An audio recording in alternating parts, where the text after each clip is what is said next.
Peace and blessings. Peace and blessings. Uh, First of all, I want to thank you all for, coming through, taking a look at my video, and watching all the rest of my videos and taking this journey with me. I definitely appreciate it. And like I said, it's a whole lot more to come. I have a lot to offer with regard to my experience and my life's experience in general. But also a lot of other things I want to, bring to the table.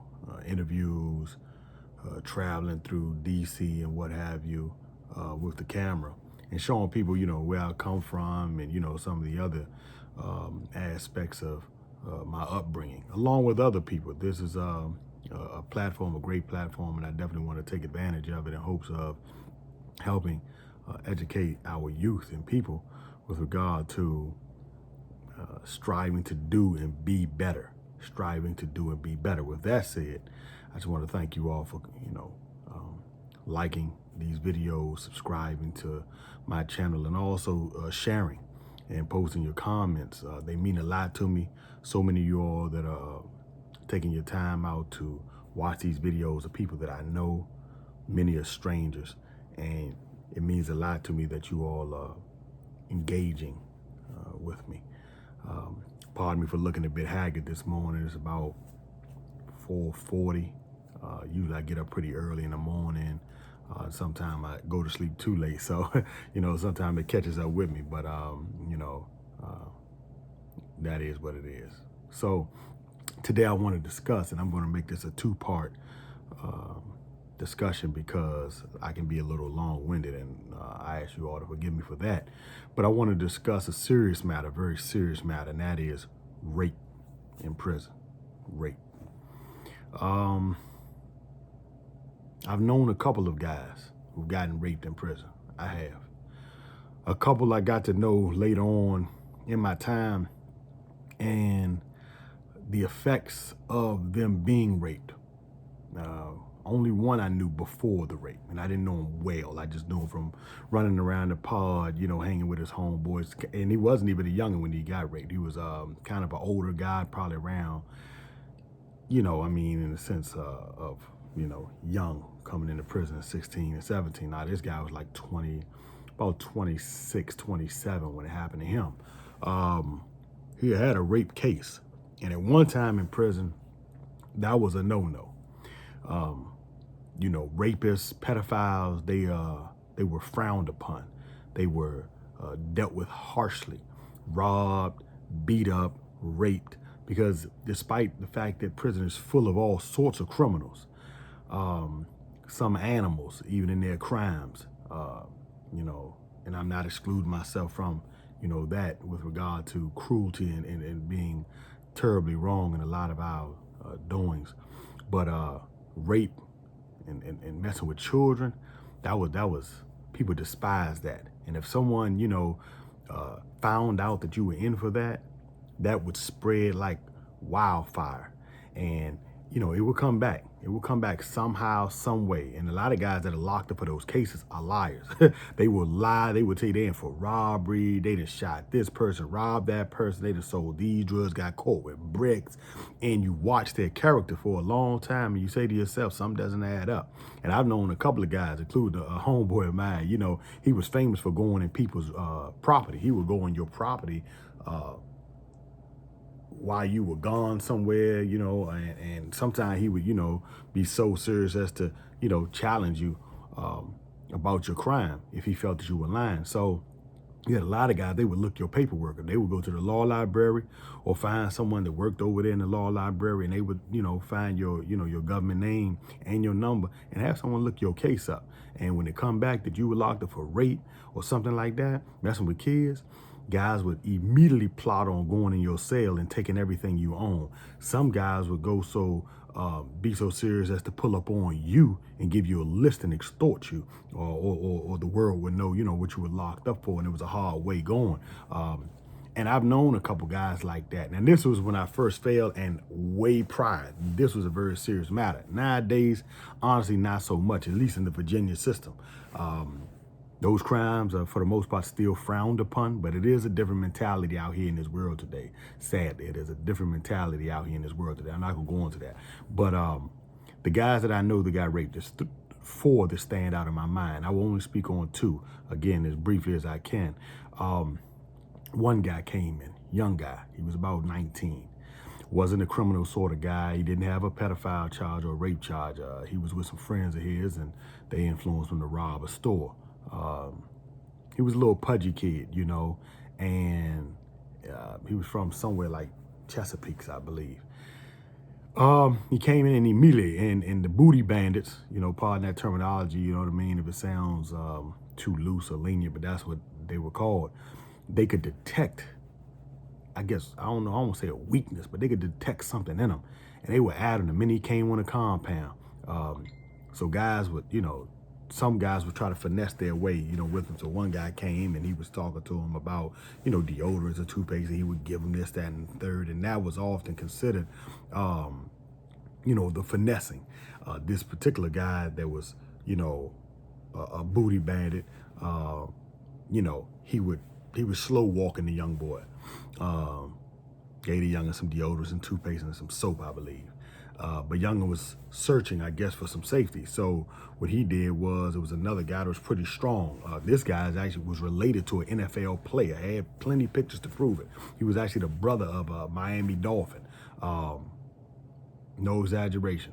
He didn't really have a lot of stuff. He had caught a murder charge, you know what I mean? That's what he was locked up for, but he was from the area that the prison was in. So this guy kind of was more stronger, aggressive with his approach. And so the young guy just kind of looking around, he actually went to brothers known as the 5%ers of the Nation of God's Earth and talked to a couple of the guys, and they were willing to just, you know, talk to him and give him a little knowledge of self. He came to me, you know, he asked brothers in the pod, man, who Muslim, and so guys something to me, you know. So he came to me, talked to, asked for a Quran, I gave him a Quran. About 2 hours later, the guy, the big muscular guy, you know, related to the NFL guy, he came and brought the Quran back. And he was like, yeah, youngin', man, he don't know what he want to do. You know, he a Christian. I told him be serious about what he about. You know what I mean? Don't be trying to play games with other people's religion, you know. So, you know, this your Quran. So this is what I said, honestly. I was like, nah, if he wants to bring the Quran back, tell him bring it back himself, you know. Because I knew what was going on. I sensed it. I knew what was going on. But it's very hard to intervene in situations like that as thoroughly as you want to, because guys have been stabbed. Some guys have been killed in prison for disrupting, you know, guys, homosexuals, trying to forge bonds, rape guys, or even have relationship with other men. You know, and that was plentiful at one time. So nonetheless, the young boy brought the Quran back. And I said, do you really, you know, you really want to, you know, bring it back? He was like, yeah, but you could see he was kind of subdued. What I didn't know, and I found out later, that the muscular guy had slapped him. Like, yeah, slapped him, not punched him, slapped him. And, you know, once he got away with that, Younger was kind of fair game in the sense that, you know, guy hits you in your face, you kind of, you know, respect that. And, he, you know, that means he respects you enough to punch you. So you'll fight him back, you know, whatever. But if he slap you, that speaks volumes. That's like he doesn't respect you. And if you don't respond the right way, then, you know, the wolves begin to look at you like, oh, Young is soft. Oh, Young is sweet.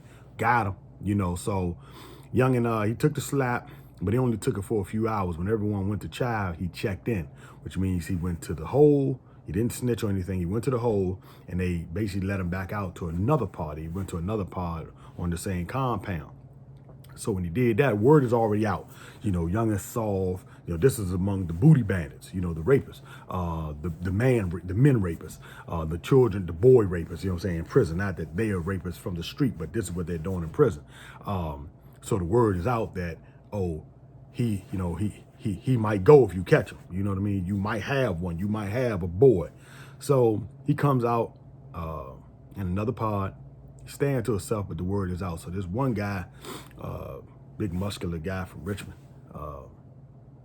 He talking to the younger for, I guess, roughly about a week. Just talking to him, impressing him with his little war stories and how he was, and basically kind of softening Youngin up, you know, like grooming him. And the Youngin, he's scared. He don't really know nobody. So, you know, it seemed like a older OG type of guy that took a liking to him. So, you know, after about a week, you know, they talking in, and the guy The big guy was, a laundry worker. So in the hallway, when you come out of the pods, either side, you're going down the stairs. But in the middle, where the stairwell is, there's a laundry room, a small laundry room, about the size of a walk-in closet. So a laundry machine, I think like two dryers, two laundry machines, and a wash basin and a table. So, the laundry man usually sits in there and, he'll talk to guys that he know coming out the pods, going to child rec yard or whatever. So the youngin' is in there with him. He's about to go to child because everybody in his pod is heading out towards the child hall. So the big guy, he says, "Now I got you, man. I got plenty of soups in the cell, wah, wah, wah." And so the youngin', he don't go. What he doesn't notice is, and this, the reason I know this is because, one, the youngin' told me this a little while later, but those aggressive, homosexual, booty banded guys, they would often tell their story to whoever listened. So it was never a secret in prison how things were done with regard to these homosexuals and the guys that they, violated. So this is why I know it in fine detail. So basically, what he did was he's talking to the youngin', and the youngin' usually, stands at the door. Anybody stands at the door, the threshold of the laundry room. But somehow the big guy kind of finessed his way into the outside or the threshold, and the youngin' now is on the inside, blocking off his exit. So, after the hallway was clear, no one's coming and going, he pulled out a large knife, and he used to, pull it on guys every time he argued with him. So, it was a pretty large, I had seen it in one of his arguments or whatever. So it was a pretty intimidating knife, real large. And he put it on the table. He put 3 packs of cigarettes on the table.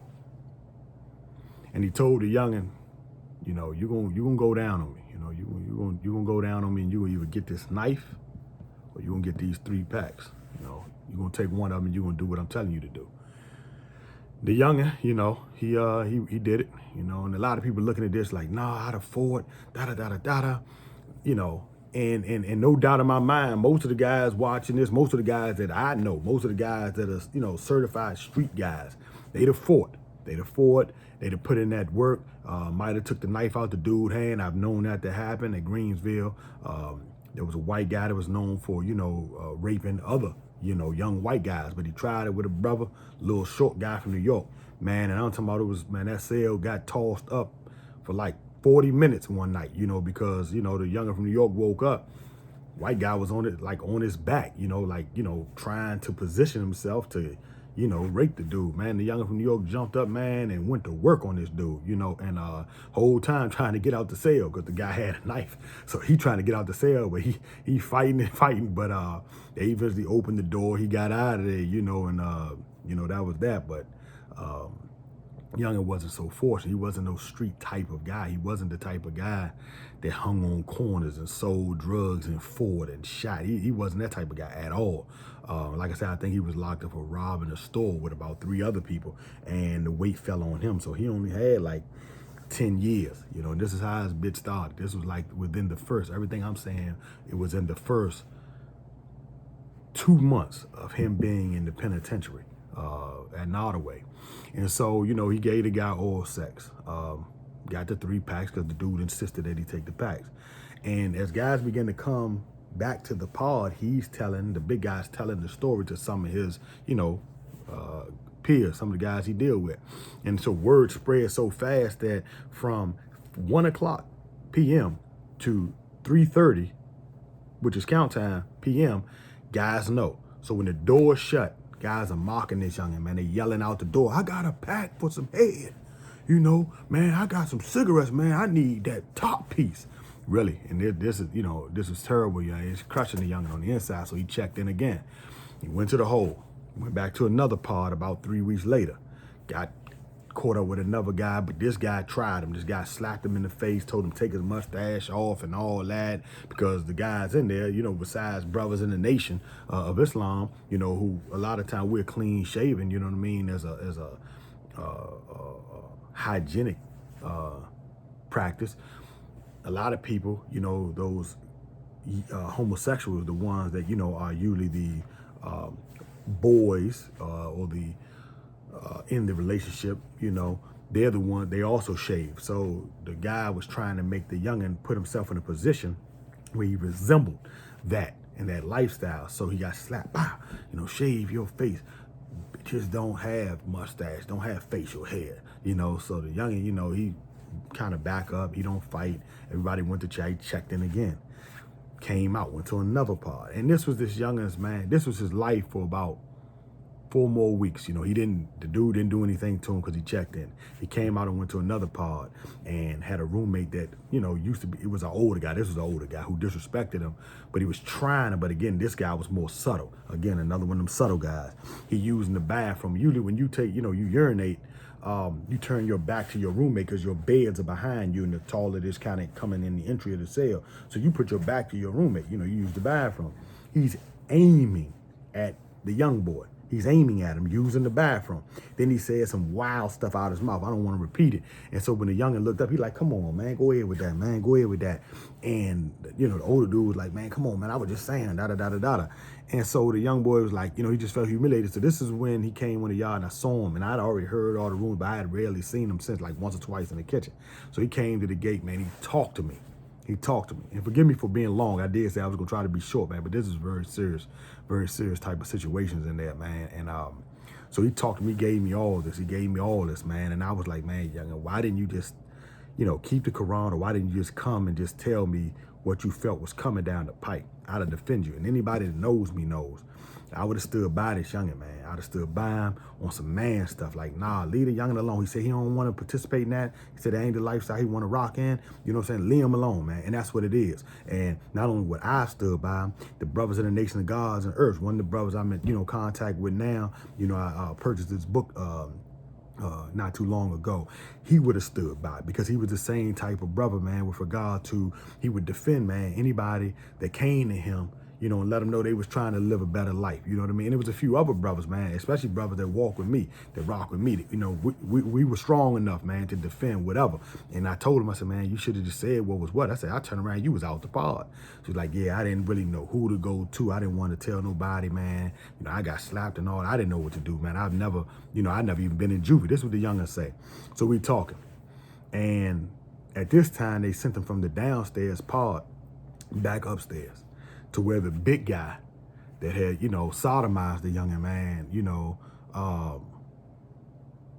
back was. So of course the big dude, first thing he do when he see him, he go to his cell and start talking that, man, I need to talk to you, da-da-da-da-da. Basically putting the fear of God in the youngin', man, because youngin' had already, already ran from that situation. But it was a guy, man, a young dude from Richmond, young dude. He was a gangbanger, and a lot of people look down their nose at them young brothers, man, that's Bloods or Crips or Disciples or Vice Lords or whatever they call themselves. But I'm going to say this, man, I say this from the heart. Man, I ran across some more brothers who claim those titles who are more solid than guys who just claim neighborhoods, because we'll say we never were gangs. But if I'm riding with my neighborhood and we're beating people up, we're robbing people, we're fighting, we're shooting, we're hanging in cliques, by definition, that's a gang. We didn't see it like that. We didn't think of ourselves like, oh, we're a color coordinated gang or we're throwing hand signs up. We from DC. But, if you from, Bury Farms or Parkland, you from Edgewood Terrace, man, you from Clifton, you from Fairmont, man, wherever you from, somewhere, the Capers, you could be from anywhere, you know what I mean? But if y'all got a crew, a clique of dudes that hang together, y'all doing all the criminal activity that gangs do, then, truth is, we was gang banging, you know what I mean? But we didn't call it that. We don't like to look at it like that. But again, by definition. So with that said, I knew some solid brothers, man. And this young guy, man, he was solid. He had about, at the time, I think he had like 10, 15 guys up under him. He was in a gang, and he wouldn't let the youngin' join his gang. This is the truth. But he never let nobody after that mess with youngin'. I swear to God, he went to the big dude, because they was both from Richmond. And he went to the big dude, and the big dude knew youngin's uncle and father and a few of his family members. So it was respect there, and he went to him, he said, man, leave dude alone, man. So he was like, man, for real, man, you gonna protect youngin', da-da-da-da-da, man. You know what I'm saying? Like, the life. And the youngin was like, yeah, but, he off limits. Man, and to this day, I'm working on a book, but I put this same story and I use the names in the book, never the last names, some nicknames or what have you.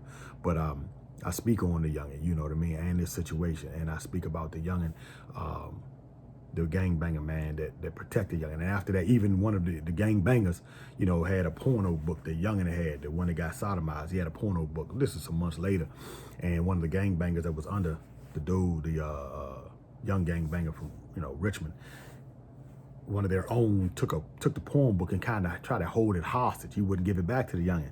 And when word got back to, you know, the gang leader at the time, he told him, man, take it, give it back to youngin, man. That's not what we doing with youngin. We not taking advantage of youngin. That's not us. That's for everybody else. So we not even gonna let that happen. That ain't what we about. And so, you know, humble, you know, the dude gave the book back to the youngin, man. His story was a rough one. The story was a rough one, and it pains me because when I think about it, I say it now, but when I think about it, it hurts me because, like I said, he didn't come in. He had 10 years, and this all happened to him within 2 months. Everything I said was 2 months of him being in prison. And so, you know, I'm going to speak more on PTSD, you know, and I've adopted this phrasing from not just the military, but from other people applying this same title with different wording in the prison system, because a lot of people are coming home and, you know, people have issues, man. We have issues, trust issues, you know, reaction issues. And it's just like youngers on the street, you know, in the projects, man. It's not just prison, it's these streets. You go out here, you got youngers that scared to nod their head and just say, hey, because they don't know if the person that they're nodding, not gonna look at that as an offense. You know, yeah, what you mean, what's up? You know, so it's like type of lifestyle we living where we can't even nod our head and say, hey, peace, you know, what's up, bruh? You know, without even being looked at like that's a war call. You know, one time respect was automatically given. Now it's almost like, man, you give it and someone misinterprets that respect, you know, that acknowledgement.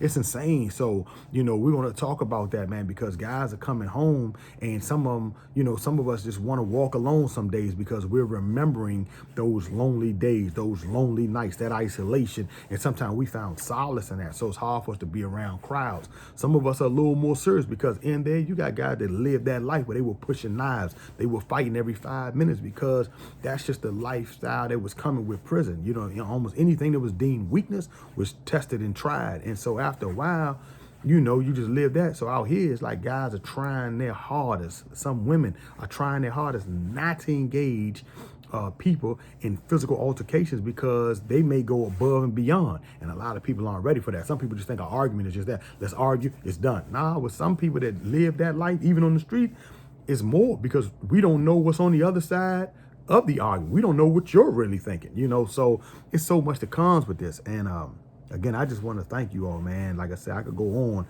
but I'm gonna try to, you know, cut this off. But, you know, take this seriously. You know what I mean? Take this seriously, man, because some guys coming home, and not any of the guys I know, and it's not the majority, it's a small group. And I'm speaking about this because young guys or guys are watching this thinking, oh, if I go into prison, anybody gonna rape me? I go hard. I knew a guy that got raped because he got high. He got high off of dope, and he got high with his homeboy. He had a rape charge, and his homeboy found out. He found out, and they was in the cell. They was getting drunk, and they got high when the dude went to sleep. And this is the one I was speaking about earlier when I started. He was older, but he had a rape case, and his homeboys and them knew, so they was plotting on him because he had a little money when he first fell. You know, his grandma, I think, used to send him a lot of money.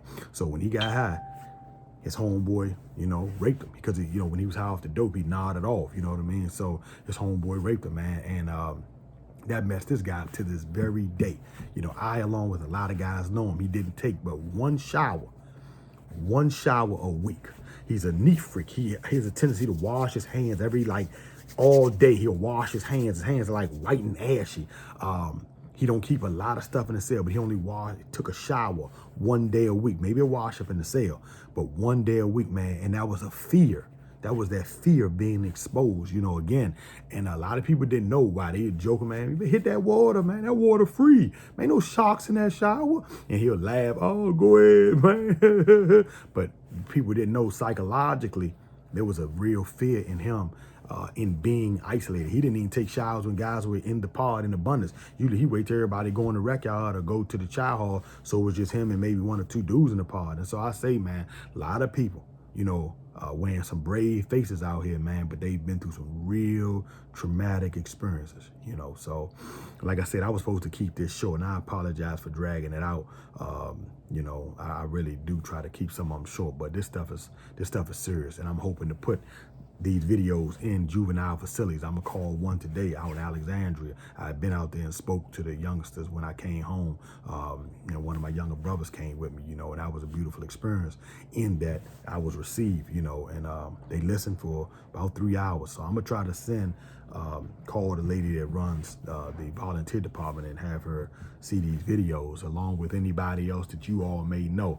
You know, please share these videos. If you know how to share them, I'm just learning how to put the link on my page, you know, honestly, but I'm trying to share them not for likes. I don't care about the likes, the hearts, the thumbs, and all that. I appreciate them. I truly do, for the acknowledgement. But I care more than anything that people may look at these, read, you know, study them, and, you know, look at our own situation, even out here on the street. Just make us consider more, you know, the youngers in our families, those who have been incarcerated, and those who look like they're headed down that road.